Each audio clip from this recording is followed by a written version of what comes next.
There was a cafe people cared about. You could tell the minute you walked in.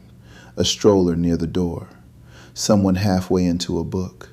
Two older men talking over coffee like they had been continuing the same conversation for years. A kid making their way toward the basket of books by the window. The place had been a chain once. Then the chain moved on and left the space behind. For a while, it sat empty. Ray hated that. She had managed the cafe before it closed, and she knew the room by heart. She knew which tables people reached for first. She knew which regulars liked quiet and which ones liked a little conversation. She knew the reading corner mattered, even if it had started as something simple. A few chairs, a basket of books, and an idea that children should have a place in the room too. So she stayed close to the place. One thing led to another. Reflections, conversations, a chance. A community willing to believe the cafe could become something more rooted and more local than what it had been before. Eventually, Ray got the lease and reopened it herself. 2 years later, it was still going, still growing, still a little fragile in the way many good things are, still needing care all the time. Ray had ideas for what could make it stronger. She wanted to open up part of the space so it could hold people more easily.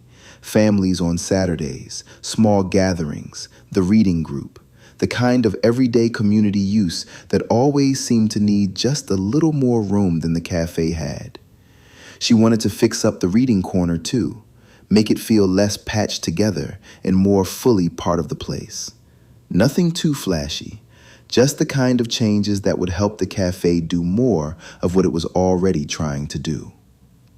So when she heard about a small business expansion grant through a local community development organization, she decided to apply. Money like that didn't come around often. She sat down with the application and worked through it carefully. The usual things were there. Questions about the business, the vision, the need, the numbers, the future.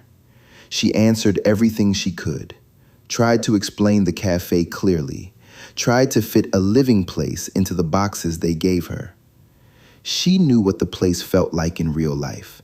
She knew what it meant to the people who came in every week. She knew what kind of room it had become.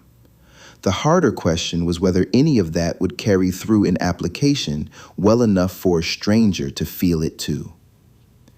Well, we won't find out until we submit. I guess it's worth a try. She finished it, sent it in on a Tuesday in early summer, and hoped that whoever ended up reading it would be able to see past the form and into the place itself. Across the city, Miles opened Ray's application and started reading. He got through it once, then went back to the top and read it again. He slowed down at the parts where Ray described what the cafe had become. The Saturday family gatherings, the youth reading group, the partnership with local urban farmers. He read that part a third time even. Then he looked up for a second and dropped his eyes back to the page. A few minutes later, he was making notes to himself. There was a lot he liked. The cafe already seemed alive. It was not just trying to become something one day. It was already active, already serving people, already finding its shape. He could tell that from the application. He could also see where a committee might get uneasy. The building was not owned by the cafe. A private investor held it. The long-term arrangement around the site was not fully settled. None of that meant the project was weak, but it was the kind of detail that could change the feel of a conversation once people started talking through risk. Miles knew that too. He kept reading. After a while, he opened his laptop and pulled up the cafe's website. He clicked through the photos first. The front window, the counter, a few small tables, the reading corner Ray had mentioned. In one photo, a child was bent over a book. In another, two women sat with coffee and papers spread between them, like they had been there a while. Then he found the short video. It opened outside the cafe, then moved inside. A few quick glimpses of people in the room, cups on tables, someone reaching for a book, someone laughing at the counter. Then Ray, speaking about the cafe and what she wanted the space to keep becoming. Miles watched the whole thing without clicking away.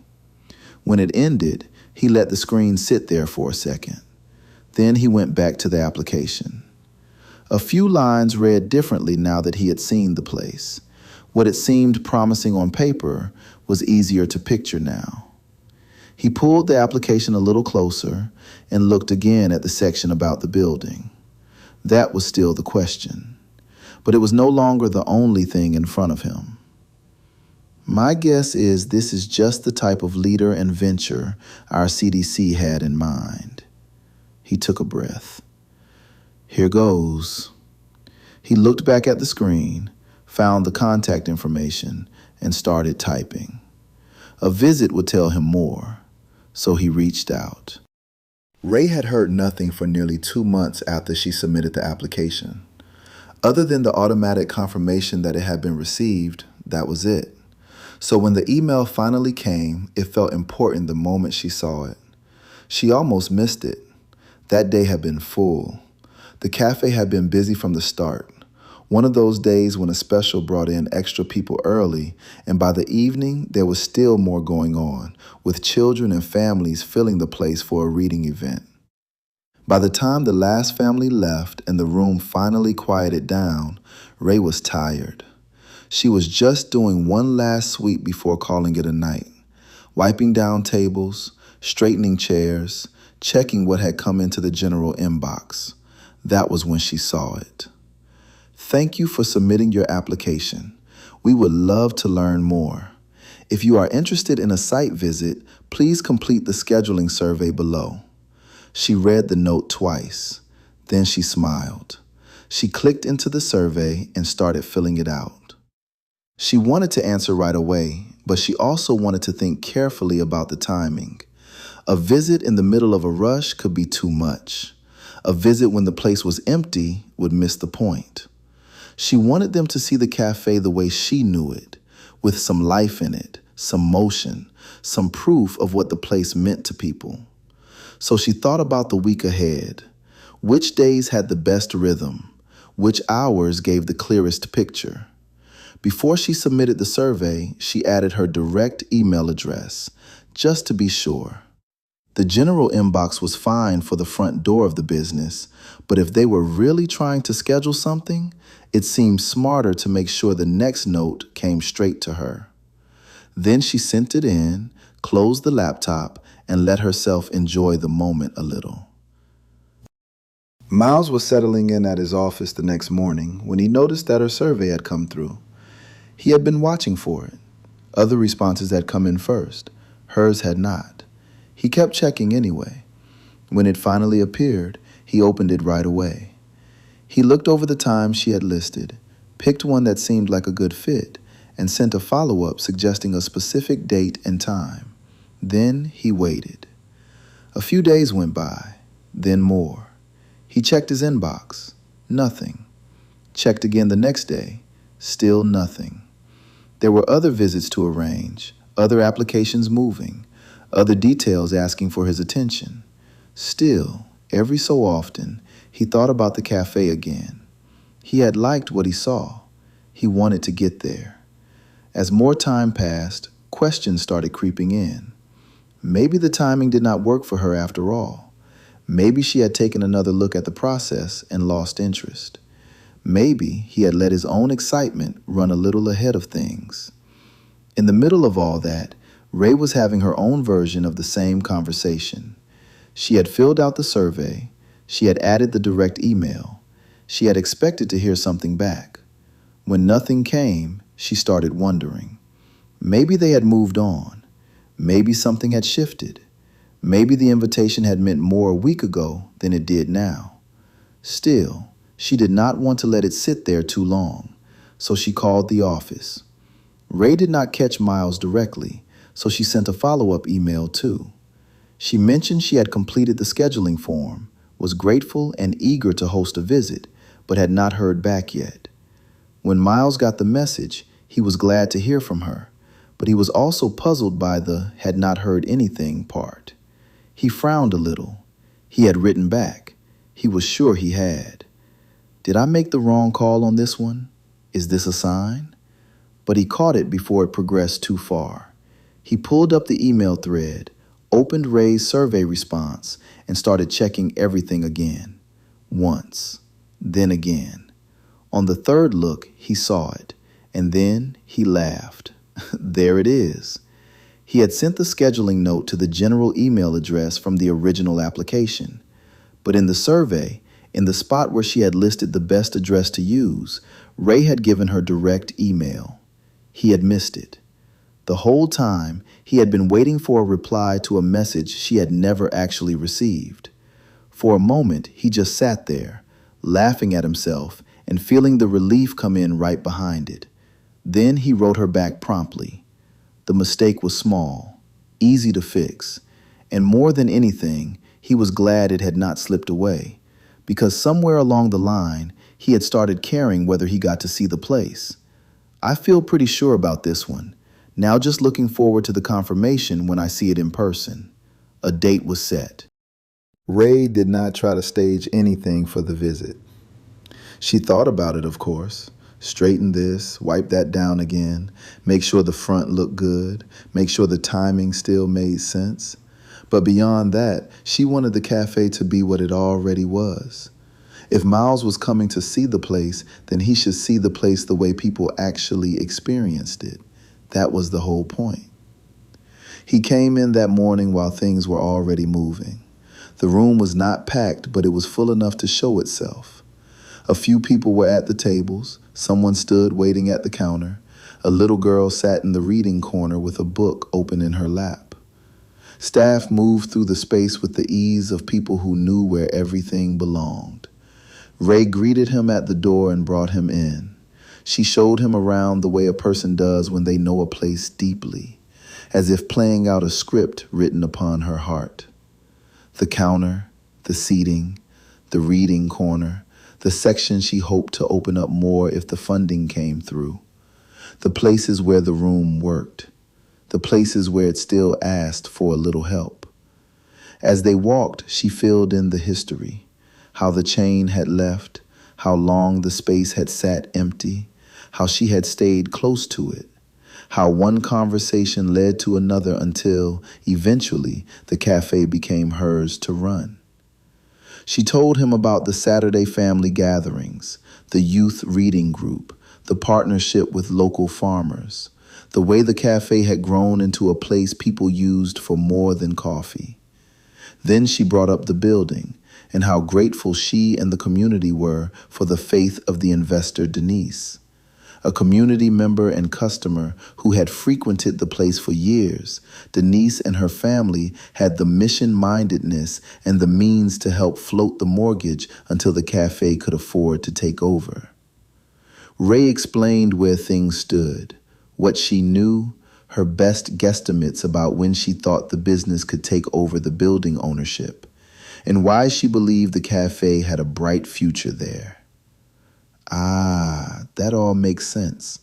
Miles continued listening, asked questions, and made notes as they talked. He asked about the flow of the week, which days drew the most families, how the reading group worked, what kind of turnout they saw, how the farmers' partnership had started, what she hoped the cafe could handle better if the space opened up more. Ray answered him easily. At some point, the conversation widened beyond the logistics of the grant and the mechanics of the space. She talked about what had drawn her to this kind of work in the first place. Hospitality, yes, but not only hospitality in the usual sense. She talked about the strange power a place can have when it welcomes people without pressing up on them. How some people come to a cafe to gather, to talk, to laugh, to be known, and how other people come for something quieter, a corner table, a familiar room, a favorite tea and pastry, a place to be near life without having to enter all the way into it. That fascinated her. The ability of a place to welcome both and all in between, to bring people together, to let people be by themselves, to offer company without requiring performance. As she talked, Miles found himself less interested in getting to the next question on his list than in hearing how she had come to think about it all this way. That, too, was part of what he paid attention to in visits like this. Not just the project, but the person making it. What they noticed, what they valued, what kind of energy kept them going when the work got hard. And Ray had plenty to say. At one point, they paused near the front window. Miles looked out toward the corner and smiled. Then he said, almost to himself at first, "I can't believe this is here." Ray looked at him. He glanced back outside. "I've been by this corner many times, years ago. A bus I rode to work passed by here more times than I can count. People would get on and off at the stop near the cafe. There was even a community garden across the way that I used to know about. I was familiar with this block, or at least I thought I was." He laughed a little. "But I only passed the cafe when heading to work. I never returned to stop in and check it out." Something about that pleased her. He was talking about it as someone who had passed by for years and was only now, somehow, fully engaging the corner. "That's wild," Ray said. He nodded. "It really is. I knew the neighborhood. I just didn't know this." Then he looked around again, at the counter, the tables, the girl with the book, the morning moving along around them. "It makes the whole corner feel different," he said. That stayed with her, because in its own way, that was part of what she had been trying to do there all along, more than the coffee, beyond a profitable business. A corner that meant something a little more to the people living around it.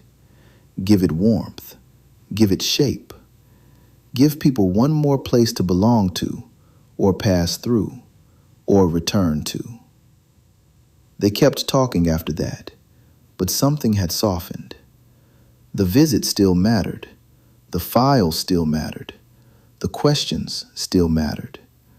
But now there was also this small point of recognition between them, a shared sense that the place had already done something simply by being itself.